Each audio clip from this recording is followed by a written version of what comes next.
Welcome to Be Locally Loved, where we spotlight beloved local businesses, charities, community leaders, and creative connectors who are building stronger communities through trust, connection, and serving others well. Let's explore what it means to be locally loved. Moving to a new town can feel overwhelming. You don't know where to go, you don't know what to do, you don't know who to trust. That's where Be Local comes in. Like a best friend, Be Local personally welcomes newcomers and connects them to the best local businesses, restaurants, community events, so they can feel at home faster. And for local business owners, Be Local is like a matchmaker, introducing them to new families who are ready to form long-lasting and local relationships. To grow your business by reaching newcomers, visit reachnewcomers.com. Okay, today I'm joined by Ali and Beth from the city of Georgetown's Communication and Public Engagement Department that is affectionately known as CAPE. And we're going to ask them more about that. So Ali serves as the department director and Beth is the city's marketing and social media program manager. Together, they help lead many of the communication efforts that keep Georgetown residents informed, connected, and engaged. Their department touches so many parts of city life, from managing the city's main social media pages and weekly newsletter to running flash vote surveys, responding to media requests, producing the state of our city, updating the website, creating videos, supporting election communications, and promoting important city services like water conservation, Ask GTX, and Ride GTX. These are busy girls. I'm tired just listening to you say You're that. tired, right? Beth has been with the city since 2016, and Allie joined in 2020. Both bring backgrounds in print journalism, which I love because their work really sits at the intersection of storytelling, public service, and community connection. During their time with the city, Georgetown has revamped its social media strategy and digital newsletter, earning statewide and national recognition. The city has also updated its brand, redesigned its website, and reimagined public engagement to help more residents participate and feel informed. And that is exactly why I am so excited for this, because when a city is growing as quickly as Georgetown, clear communication isn't just helpful, it is essential to helping people feel like they belong. So welcome, Ali and Beth. Thank you. Thank you for having us. Excited I'm to be so here. glad you're Yeah. here. So let's start by diving into this idea of cape. Like, what is cape? Do you guys wear capes? Like, I know you are superheroes in your job. Like, tell us about cape. Yeah. So in government, we love acronyms, which is part of our job translating that. But yeah, the acronym for our department, communications and public engagement, is CAPE. We say we're the superheroes of the city on the front You lines are. trying to get information out and respond to folks and highlight the people who work here. What we do, we each on the team have a cape that has our superhero name and our superhero powers. And if you help us during like an emergency when we need more people to help respond on social media, draft content, you earn a cape too. So yes, it's definitely part of we're leaning into it. Nice. I love that. You'll have to send me some pictures so that I can share them on our social media when Sure. this podcast comes out. Sure. Oh, I love that. So I know both of you have journalism backgrounds. How does that shape the way you approach city communication and storytelling? Yeah, well, I'll take that one. What drew me to journalism, I think, was my natural curiosity I had ever since I was a little kid, annoying people with questions about what they were doing, why they were doing it, what was motivating them, and so I really took that and ran with it here. I feel like I want to find out what's going on, and I live here. It's my community too. I want to find out what's going on in my community, and I want to tell everyone why Georgetown is so awesome. And so that background in being able to ask good questions and hard hitting questions of our leadership and why are we doing this and how is this going to affect the people that live here is really important. And it's been really helpful in this job. Yeah, you guys Yeah, are really an extension of us. Like, you're asking the questions that we wish we could ask. yeah. And I think a lot of you do, right? We manage our social media platforms, we run our public engagement efforts. So we always feel like we've done our job when we're asked a question that we already have the answer to because we anticipated it and have asked it already. So I think I and Beth both, a lot of people on our team believe in the power of information. So I think, especially my background in print journalism, that like I believe that providing people objective information gives them power to make better and more informed decisions. So I think that drives a lot of how we communicate, what we prioritize in terms of like messaging, how we respond with questions.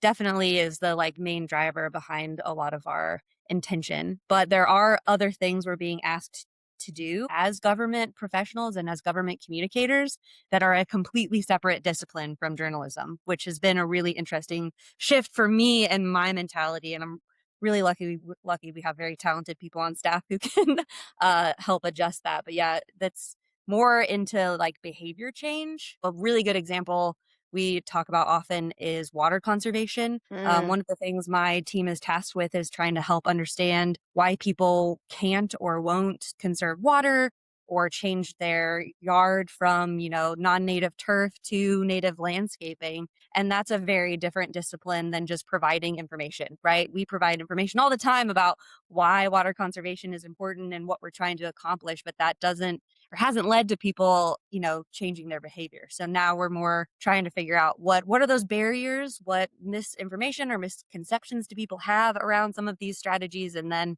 some of these campaigns, and then trying to develop strategies to get to that. Yeah, it's been an interesting shift, I think, in what is expected of government communicators. It is mm, providing that information and answering questions, but we're also trying to get people to change their behavior and download an app so they can report issues to the city or, right. use our Ride GTX platform to get around town. Just putting that information out there with everyone's attention spans being what they are and the competition we have on social media. I know, we have to Yep. employ different strategies to try to reach people. So yeah, Yeah. it's fun. Well, you guys really have to be influencers Yeah. because you're not just sharing information, you're trying to change behavior. And we all know that attention is probably our most limited resource as a Yeah. human. We're all being bombarded with messages and advertising, and like, what do you pay attention to? So you guys are fighting for that attention just like everyone, right? Yep. Don't you guys also get to have some fun, don't you? Did your team produce the Georgetown's like a Hallmark movie thing that came out at Christmas time? Was that you guys? Yes. Yeah. Yes. That I was loved that. I'm like, "Oh my gosh, I know that person. I know that person. I know that person." I mean, we've heard for a long time that being on the square at Christmas time is like being in a Hallmark movie, and you guys really leaned into that. Can you tell me about that? Because I thought that was just brilliant. Sure. Thanks. Yeah, I think it was very similar to what you're saying. We hear that all the time that Georgetown is like a Hallmark movie, and everyone knows those tropes from Hallmark movie moments. So, yeah, we wanted to create some of those here in Georgetown. I think the initial concept was I just had this vision of the square crawling with men in flannel. Like, like right? Trope from those Uh-huh. Hallmark Lifetime movies. Yep. And then, yeah, just kind of spiraled from there. So, yeah, thanks. I'm glad you enjoyed it. And It yeah, was it was awesome. And did you film that in the summer like the Hallmark people do, where they're trying to pretend it's a winter movie, but they're actually all sweating? I think I think it was in October, but it's Texas, so it It's was hot. really hot. Yeah, Yeah. my job on set was actually to like wipe sweat off of people's face because they're in winter clothes, and yeah, it was. Yes. I love Great. that. You guys do such a great job. That really caught my attention. We'll share Thanks. that on the Be Locally Loved social so that people can see what Awesome. we are talking about. I'll tell you the brainstorming sessions for that video and well, most of the content that we make are just the most fun. Yeah, it was Do you so guys much have fun. like a whiteboard? Like, how does it work? Yeah, sometimes we use the dry erase board. Sometimes we come with the concepts, or that's like the homework is to come with an SNL skit or something you've seen that you think would be funny. And then we try to figure out what changes we can make, or yeah, it kind of spirals from there. So, Yeah. A lot of sitting around the conference table, just cracking each other up. I was gonna say, I bet. Well, so Ali, you are also pretty well known in Georgetown as bringing the sparkle.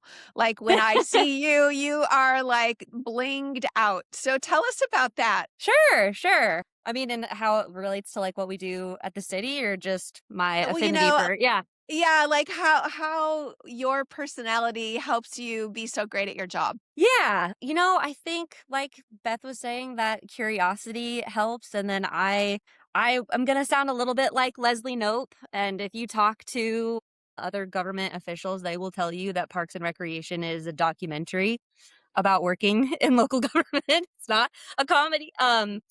But yeah, I really enjoy the work that we do at the city and getting to know the staff who do it. We People who work in local government are very special people who usually live in or around the community, but their hearts are in community service. And they have that. And they also have a level of expertise that I don't know that everyone truly understands. We offer competitive packages to work here, and it takes a lot of different levels of expertise to do all of the different jobs that the city does. So we have engineers, we have like meter techs, we have you name it. There's a job here at the city for you and your expertise. So I think that's part of it. I get excited about the work that we do and the people who do them. And yeah, I really love being able to tell their stories and interact with the public, especially in a place like Georgetown, which has become my home and is a place I feel really passionate about. So I think that's probably it. I think it's I don't know, a circle that feeds itself. I'm excited to be Yeah. here, and being here makes me excited to be in Georgetown. And I think that's infectious. Yeah. Yeah, it's great to see you showing up all over town telling us like what's happening at the city. So, as Georgetown grows, like we are growing so quickly, that's no secret. From your perspective, what does that growth do to a community's sense of connection? Yeah, it makes it tough, especially with new people moving in every month, which is why Be Local is a great resource for all the new folks coming in to help them get connected. I think that's a great first step right in your mailbox. You Yeah. don't have to try to find it. Yep. That influences a lot of what we do in communications is trying to understand where people already are so that connecting with us or connecting with the community is easy and seamless. So I think more so than growth necessarily is what we were talking about earlier is people's attention spans, their busy lives, all of the other things that are pulling them in a million different directions. How can you insert your message in there and help them find time and create spaces and opportunities to find their communities in Georgetown? That's one of the things, one of our main goals, I think, as communications for your local government is to show you all of the different ways you can create community here in Georgetown. And Beth's team's really been working toward that in a lot of the campaigns that we're running specifically. So I want her to, yeah, hop into that question. Yeah, I mean, like Ali has said, our number one job is making sure that the residents know, when their trash is going to get picked up, all the important things, what your watering schedule is. It's going to happen with your tax money. But, at the same time, we want to identify and help spread like that small town charm that Georgetown has. Georgetown's a very welcoming community. Yes. It's about identifying those places where you can find that sense of belonging. So it could be, I have 2 dogs. I love going to the dog park, and I have made friends there that meet there every single day at certain times. And when I see them around town, I go, I feel belonging here. Like there's my Yes. cohort, my people. It could be the moms that work out on the square with their strollers. It could be the homeschool group at the library. There's just so many of those smaller communities within the larger community. And that's where you find your belonging. And Georgetown has a billion of those. And so it's our job, right, to also put our ears to the ground and find those so that we can spread that to the people that are listening to us. That's absolutely right. And I know for me with Be Local, and thank you for bringing that up. I'm so grateful for our partnership. You guys have been with us since day one, helping us be the welcoming committee for this town. And it was my hope that Be Local would be that dot connector. I was just said, like, we don't create anything, but we connect all the dots for people of all the great things that the city has. So if we can pass on the history, the heart, the culture, the great businesses, the great resources connect to people like the city and the library and the palace and like all of the amazing things. Like we've done our job to shorten the amount of time, right? It takes someone to figure things out. And I remember David Morgan saying we can't control the growth or we can't stop the growth, but we can manage it well. Yep. Yep. We talk about that a lot. Yeah. And I think we normally think of it in terms of like water planning or land development, but I think you're getting at a really interesting point is that managing growth also involves the efforts we do the three of us, right? And our teams do to connect people is, yeah, make that growth seem more manageable on an individual level and help people find their connections here. It can seem like this city has grown so big that there's nothing for you. Or, there's so many people, you get lost in the crowd. But there are so many places, right, to find your smaller community. And I think I lost my train of thought there for a second. But we know those exist, and we really appreciate organizations like Be Local that help us spread that word too, because it really does take a village to It really does take a make village. sure that people know that, Yep. you could go out on the square and see people, they think that we hear a lot that people say, Georgetown's losing its charm because so many new people are here. But that's just more people to connect with and more opportunities for these wonderful spaces to form. Well, and to your point about those little micro groups that are forming, whether it's the moms with the strollers or whatever it might be. I mean, I've watched churches grow, and they're so connected and they're so family like. And then the churches grow and the people leave because they don't feel connection. So I've seen churches try to do that same thing with like having the small groups and making sure that you're always feeling connected to your tribe, right? Like you find your people. And I think that's one of the things that we're trying to do here is help make sure people feel like they belong, right? Yeah, there's really something for everyone. Like no matter what your interests are, Georgetown Yeah. has something to offer you. Yeah. I think you're right. Now, how do tools like Flashboat help the city listen to residents in a more intentional way? Yeah. Thanks for the plug. Yeah. Um, yeah, so I think kind of to your point, like all of these different groups are forming, these communities are happening. And at the same time, the city is trying to tell you about these important things and get your feedback. And that can be another big lift, right? Like you've already got a life, you've already got all these other priorities that you're working on. So are you even seeking out? Probably not. The city wants to talk to you. We desperately are. And we've had to change our strategy to try to accommodate how everyone's behaviors are changing and their small resources for time. So one of our key strategies in CAPE, Superheroes of the City, Right. is, to is to meet people where they are. So whether that's on a Facebook page or sending our newsletter to your inbox or to make a very roundabout point, flash vote. It is a tool that I think we're lucky to have in Georgetown because it shows the city is invested in getting that community feedback on a wide range of initiatives regularly. And so with Flash Vote, my favorite thing about it is we're recruiting for it all of the time rather than just having survey out for a month that we have to promote and hope people see. You sign up for Flash Vote one time, you tell it how you want to receive the survey, and it comes to you that way. So it is like one effort. You enter your email address or phone number, and then you just wait for the survey to come to you. I think that's really helped us get a broader perspective in Georgetown. So another benefit to Flash Vote is that we do get representative sample results with those surveys. So surveys input efforts can't be co-opted by special interest groups. We're really hearing from the average Georgetown resident to know what your priorities are and what you want the city to focus on, which is information that our leadership really wants so that we can continue to create these communities and a Georgetown that makes everyone feel more than welcome to be here Right. and involved in the process. So yeah, there's a lot of other benefits. I could go on and on about Flash Vote, but I think really the key point is we're doing everything we can to make connecting with the city as easy as possible and that we're not going to waste your time We're asking you questions that we will take action on, which is why we spend a lot of time developing questions and making sure we're asking for people's input on things they actually have agency on. And then we work really hard to close that feedback loop so we can say, hey, this is what you told us. And that's how that's showing up in that project. So, and we build trust every time we ask a question that you can then see how your answers influence the result.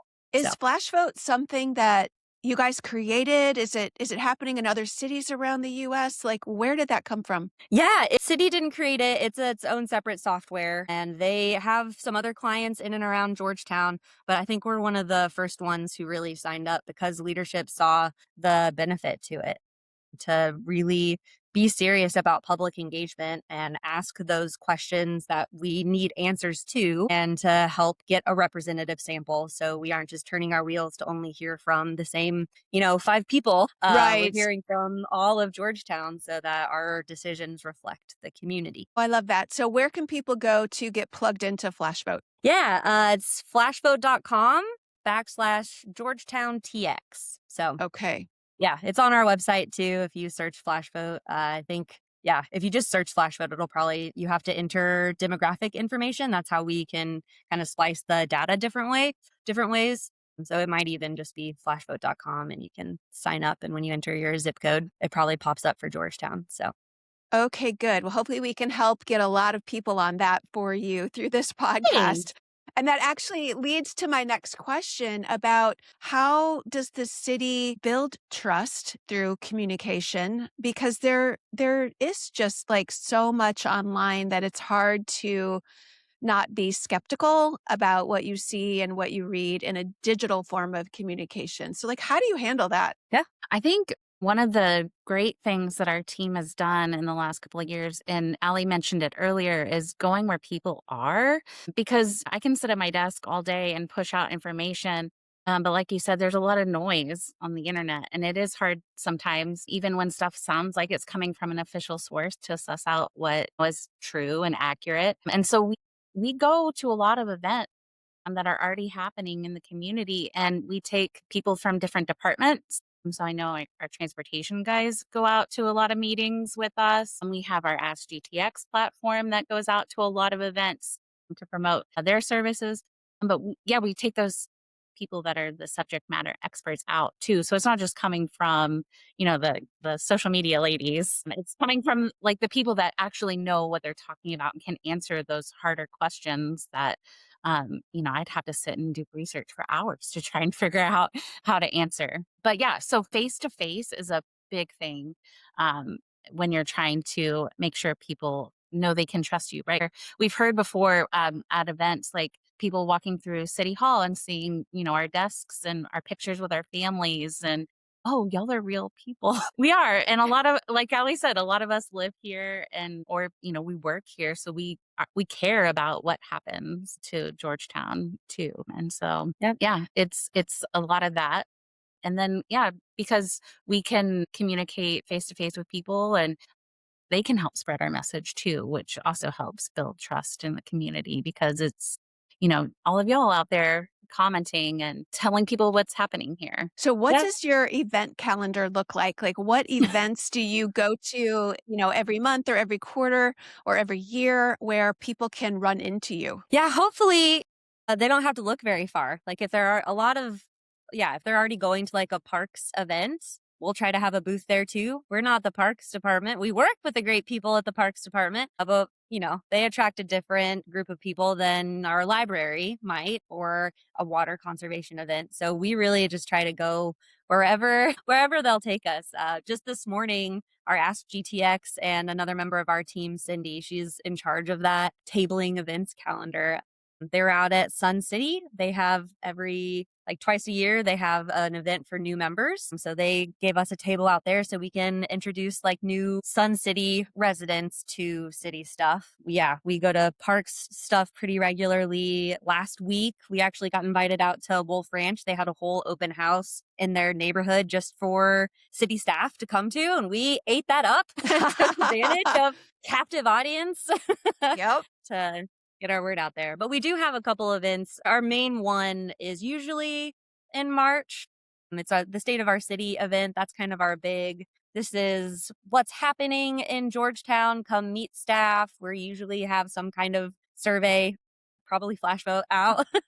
We're asking people for feedback. But we try to throw a big party to celebrate, what's happened in Georgetown in the last year, what we're working on in the next year, and open up City Hall and this new event space we have downtown to get people, seeing all the great stuff that the city does. And then we transition to a presentation from our mayor and city manager where they go through very specific projects and priorities. And then we end it with, I think, my favorite part of that event. It's the Q&A that you can ask our mayor or city manager anything, and they do. I've heard our mayor talk about drainage on University. And I just think that's a really rare opportunity to be able to ask a mayor of a city very specific questions about your neighborhood. And he's got an answer. He's very engaged. Our Yes. leadership, we're really lucky here in Georgetown to have a very engaged leadership from elected officials to city. So, I yeah, agree with it's a you. fun time. I've seen Mayor Schrader speak, and I'm just like, wow, he knows his stuff. Oh my He goodness. does. I don't know where he keeps it, but yeah, he does. He knows his stuff. And do you guys run the downtown lowdown, or is that Kim McCullough's team in economic development? Yeah, I think that's Kim and them. Okay, because I know that's happening next week. I'm going to try to make it over to that. Yeah, there's always something in Georgetown. Always something going on.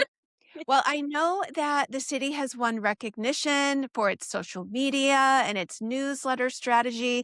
What do you think has gained that attention and those awards? Can you tell us about those awards? What are you doing that's made the big difference that's helped you earn that recognition? Yeah, I want to hear Beth's perspective on this Oh. too, because she was around a little bit, a lot bit before I was. Yeah.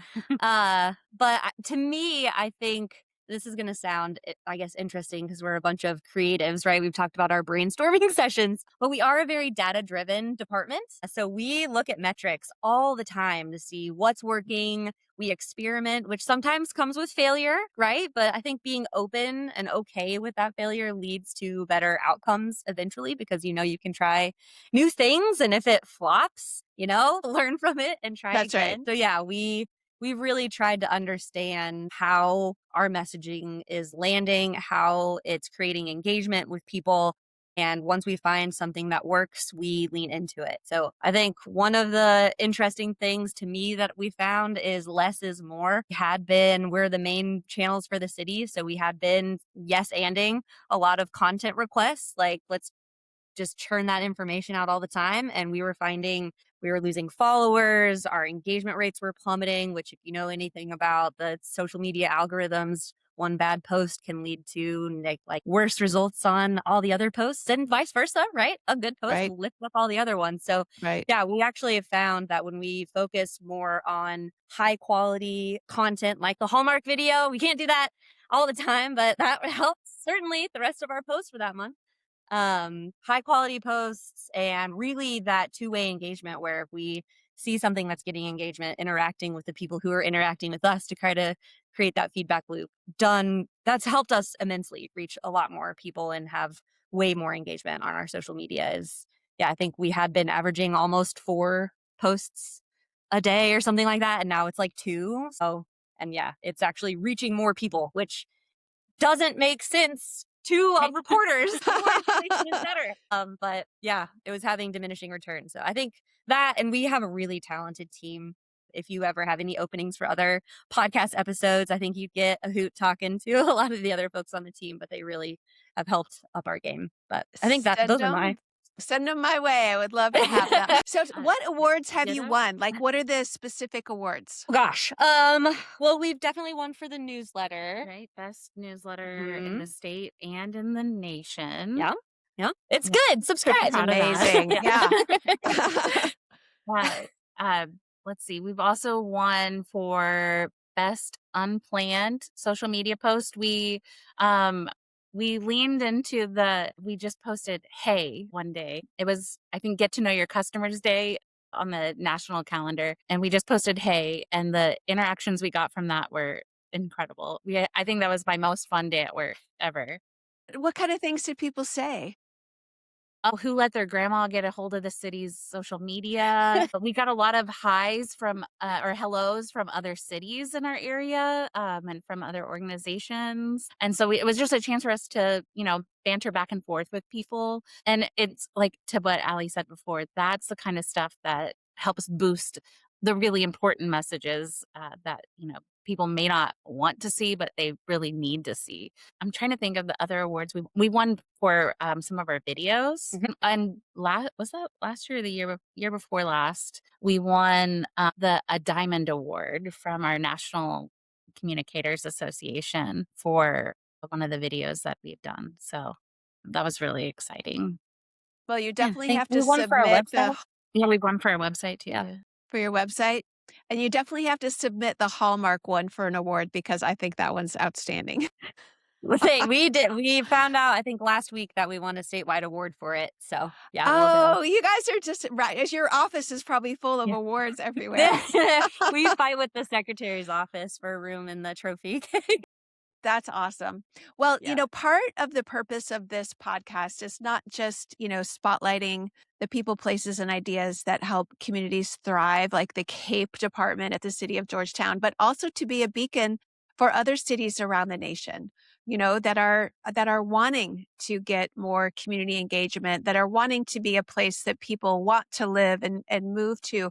So what advice do you guys have for local businesses or other city communication departments, just other cities that are maybe listening, trying to learn from what we're doing here in Georgetown? What should they be doing to help build trust with their audience? Yeah, this is a really good question. So like, what advice would I give other people?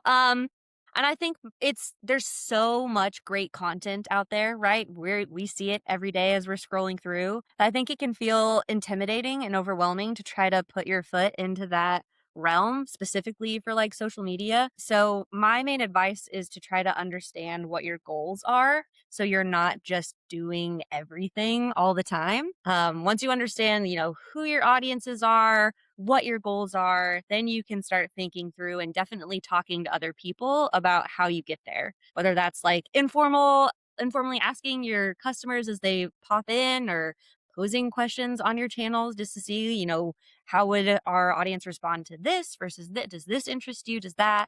And then, yeah, just experimenting, trying things. If you see something that you like, does it make sense for your audience, right? You've established your goals in your audience. So does that content that engaged you, is that going to engage your audience? And try. And as long as you're true to your brand, right, and your voice, if something flops, it's not the end of the world. You've learned something and you can try something else next time. But I really think setting those goals is going to help you focus and not be overwhelmed by the noise. Would be my recommendation. Yeah, I think that's really great advice because yeah. And then also paying attention to your metrics on what you're doing. So, how many people are showing up to your events? How many people are looking at your post and engaging with it? All of that information is invaluable when you're trying to figure out what's working and what's not. And I'll tell you, we've had some pretty big flops that Yeah. we thought we were going to be really successful and it didn't. And so it's all about, okay, what are we going to do next? So what worked, what didn't, and how can we pivot from there? Well, if we weren't flopping, sometimes we wouldn't be taking risks and living outside our comfort zone. So we have to be willing to do that, right? I'm Yes. curious, like, what are the tools, being a marketer and in that world myself, like what tools do you use to manage all of this? I'm curious. Softwares, that kind of thing. We use Sprout Social Okay. to be our social media management tool, and that lets us plan out months in advance of things that we know that are going to be happening. We can put something on the calendar, so we don't forget about it, and so we don't over plan, because that tends to happen. Like Ali was saying, we used to post a lot more, and we've had to be a lot more strategic and moving things around to figure out when things should go up best. And that lets us schedule and it lets us sort comments and respond to comments in a very much more organized fashion than if I was having to look at, 3 different websites all the time to figure out who's commenting and what the questions are. So Right. that's a really important tool. And if you can't afford something that's, that big of a social media management tool, there are so many out there that those also offer analytics in a way that can be easy to read. And so you're not trying to figure things out from, native profiles, because that can sometimes be daunting, right? Yes, and you've got Facebook DMs and Instagram DMs and like all these places with communication coming at you, and it's like, ah, Yeah. So Yeah. it's nice to have a place where you can have it all in yes. one spot. And especially with there are a lot of other departments that have social media channels that if there's an emergency, we activate too. So being able to see all of those different accounts in one place and respond to questions no matter what platform they come through, Mhm. that's very helpful during, Snowmageddon or any of the times we've had. Yeah. Or the ice Well, storm that took down half of our trees. And yes. Yeah. so that's actually a really great question to ask you. I hadn't planned to ask this, but I'm going to ask it. It's like, how do you handle a PR emergency? Yeah. Good question. We are lucky to have emergency coordinators on staff. So we have an emergency management department. At least for the weather ones, we have some notice that it might get intense. I think several times it's gotten more intense than any anyone will tell you that we were expecting. Uri for sure, which is the Snowmageddon 2021. They Right. government name everything. Yeah, Yeah. the Yuri. 2021 storm was Winter Storm Uri. Yeah, when we lost power and couldn't Uh-huh. drive. Yeah, that whole thing. Yep. So when we can plan for it, we try to develop shifts so we can bake in breaks because that is 24/7 responsibility. People have questions, they're scared, they're confused, and communications is critical to not only helping them like feel better about what's happening, but potentially life safety too. Definitely this summer that was involved, right? Like making sure people Mm-hmm. knew when they needed to. We evacuated, I think, the apartment complexes in Georgetown because the river. Yeah. Uh-huh. So communications becomes very important during emergencies, and you can't be on the clock 24/7. Yeah.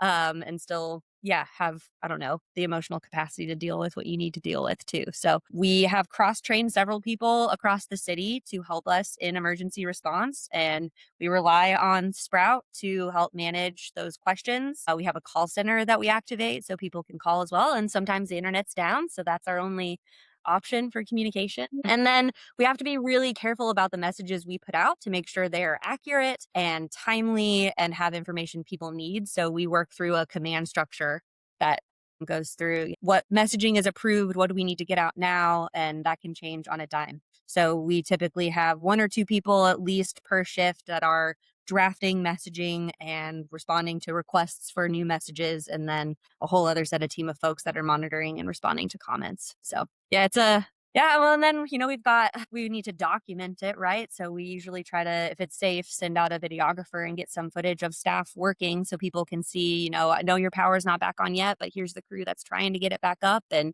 I know your water's turned off because we have a big water line, but here's the crew that's working broke through the frozen ground to get to the pipe to fix it so you can have it. So that part of the messaging is also, I think, important to show that they're out there in the elements trying. I know it's frustrating, but we're always doing everything we can. So yeah, it can be a very rewarding process too. And that goes back to what you were saying earlier about building trust through your communication. And by showing that, you're helping to build trust. So are you guys working like around the clock during those moments or yeah. Oh yeah. I can send you the timeline from Yeah. Yuri that shows like what was happening in the emergency and what was happening in my personal. Uh-huh. Uh-huh. Uh-huh. Yeah, it's tough, but I think that's why we have the people we do in the places that we have them, because we're service oriented. We want to help people. And so when those tough times come, we're ready. I'm curious, how is AI affecting what you guys are doing? Uh, Not a ton right now because we're waiting on an IT policy to make sure we're using AI appropriately. There are some security issues that come with using it that we have to be especially careful on as a government. I think the biggest way we use it right now is in those flash vote surveys and other surveys too. We like to ask open-ended questions where you can just put a comment of anything else you're thinking either on that topic or otherwise. And in the past, that was a very subjective process. We would go through individually, read through every comment, and try to interpret what people were saying, but we insert our own bias into that when we do it. I don't know if you're this way, Laura, but I tend to focus on negative things, and I wish I didn't. It's There's so hard many not positive to. things. Yeah. Yeah, it's hard not to. So we have developed a couple of prompts that we put the comments through that help us get a more objective result from those open-ended comments. So we're not as afraid of asking open-ended comments. I think that's been really helpful for us. But other than that, yeah, we aren't really using it too much here. So Okay, well, not that's going to be Yeah. interesting to see what you end up doing with that. yeah. So, when you think about Georgetown 5 or 10 years from now, what do you hope we protect as we grow? I mean, I really hope that we continue to protect that welcoming spirit that Georgetown has. And I think we do that through, right, continuing to highlight all the great things that are here. I, for one, would really hate to see that go away. I don't think that it's in danger of it, but, I love walking. I mean, I love working in downtown because I can, on my lunch break, walk down the street and grab lunch and see people I know and just chat with the locals that live here and hear what, they're concerned about or what they love. And then I can use that in my day-to-day job. But yeah, I would really hate to see that. That would be what I want to protect the most. Same. I describe the square as like our own personal cheers. Like you go Right. down there and everybody knows Yeah. your name. Yep. Um, and so, yeah, and I think protecting that, the city is going to continue to do that with all of the different communities we're helping create through the spaces that we create, through the events we throw, through the different programs and services that we offer. I think it's also important for the whole community to get behind that too. Developing communities isn't just one person's or one agency's job. It takes all of us. So if that's something we're all passionate about and want to maintain, we've all got to do something to keep it going. To keep it going. Yeah. Do you have access to research about the population growth and I don't know, the behaviors of the population? Like, do you guys see stuff like that? What are the trends? I think our planning department does that a little bit more for like land use planning and that kind of stuff. Obviously, we track the census. They do an update every year, so we kind of see shifts in demographics. I don't think we were in the top 10 fastest growing cities last year for the first time in a while, but we did get over 100,000 officially from the census. So that was kind of our big takeaway from that. But I think I haven't delved into the data too much. I've heard that we've got younger folks moving in and younger families. Yeah, I think that's Mhm. kind of the biggest trend I've heard of. I've heard that this is part of just that I have a team here at Be Local and they're out in the community the best that we can. And we occasionally meet people that are like, downtown square, what's that? Like they moved to East Georgetown or they moved to West Georgetown. And when you move, you're overwhelmed, you're figuring things out. And they haven't yet discovered the square or the courthouse or anything. Have you seen any of that? Like people get in their little bubble? Sure. I've jokingly asked for an airplane every year in the budget for flyover messaging. Like you do too. We use all of these Yep. other channels to try to reach people, and you never know which one is going to stick or how long it's going to take them to, make that one step to like, oh, is there a Yep. Facebook page for that? Yep. Oh yeah. But I think we're doing everything we can to try to get the information out. We're always open to new ideas, right? A plane, I'm fine. We're open to new Yep. ideas on how to reach people. And I mean, for those people who haven't discovered the Georgetown Square, I wish I could be a fly on the wall when they get there. Cause we have all these amazing spaces. It's really cool when people find them. Absolutely right. So, well, I know that we talked about the square. But we also have this beautiful river. We have like unbelievable. We were talking about before we started our podcast today, like all the events that have been happening in Georgetown this spring, like trying to keep up with all the galas and just everything going, festivals, everything. We have so many amazing restaurants and shopping and just, of course, the charm we talked about being like a Hallmark movie. From your perspective, what are some of the quieter things that are happening behind the scenes that make the city feel like home? Yeah. That's a really good question. That's a hard question to answer because, well, we're so involved in everything. Yeah, I think my response to that kind of repeats what I talked about before, but I think it's the staff working, the Mhm. city people who work for the city, I think generally I think it's a quiet thing that's happening that like I get excited and passionate about. I think by default, you're not really supposed to think about your local government too much and the services we provide, right? Ideally, your lights turn on, your toilet flushes, your water turns on, and you really only think about us maybe once a year when you get your property tax bill Yeah. or or when something goes wrong, right?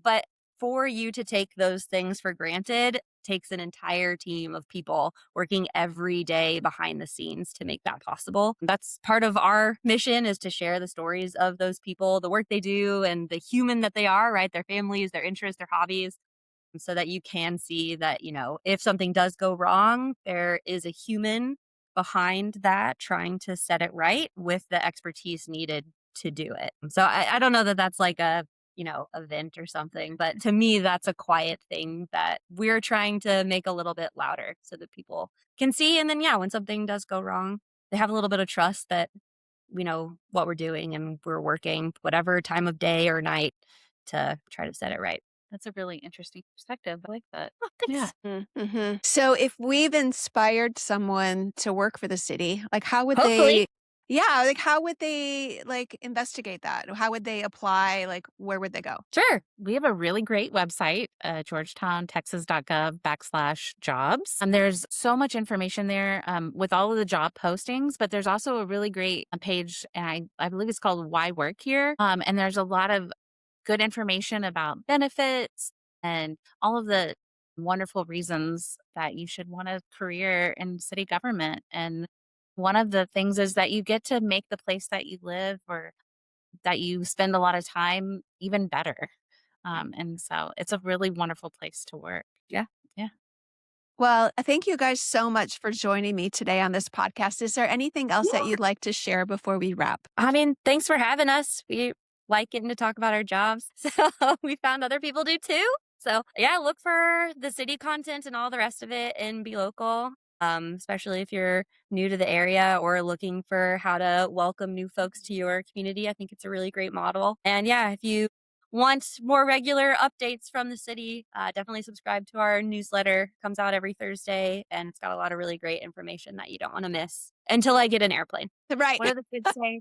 Like, follow, subscribe. Check it out below. Right. Well, you guys are awesome. Keep being awesome. Keep sparkling. Keep sharing how great Georgetown is. What a great place we are to live and work. And we thank you today for joining us, and we'll see you next time. Thanks, Laura. Thanks, Laura. Guys. Thanks for joining us on Be Locally Loved. If you enjoyed today's episode, we'd love for you to subscribe, leave a review, and share this conversation with someone who believes in the power of being locally loved. Until next time, keep showing up, serving others well, and building the kind of trust and connection that makes communities stronger.